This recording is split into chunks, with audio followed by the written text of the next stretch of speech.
corporation. Something that affects all businesses is the cost of health care in this country, and you've been vocal about that. You've argued that right now, I mean, in effect, that the cost of paying for health care can affect a company even more than taxes. Well, it does. I mean, in terms of our competitiveness in the world, health care in 1960 was 5% of GDP, and there's only 100 cents in the dollar. So it's gone from 5% to 17%, and it keeps going up. Corporate taxes have gone down from 4% to 2%. So corporate taxes are way less of a factor in American competitiveness than I'm talking about overall business, than medical costs. And as we sit here today in Omaha, the Republicans in Congress are madly trying to figure out what to do to replace Obamacare, the Affordable Care Act.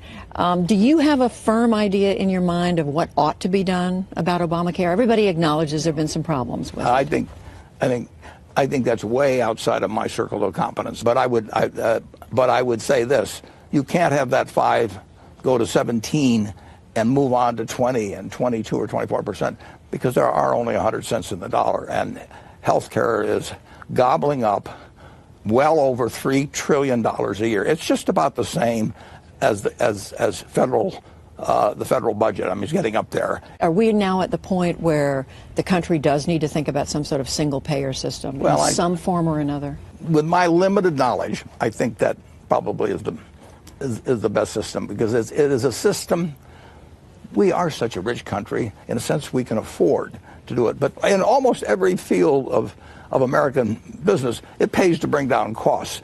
There's an awful lot of people involved in the medical, just the way the ecosystem works, that there's no incentive to bring down costs. And it sounds like you're saying with a single-payer system, it'd be easier to figure out a way to get those costs down. It'd be more effective, I think. And tune in tomorrow night for the second part of my conversation with Warren Buffett.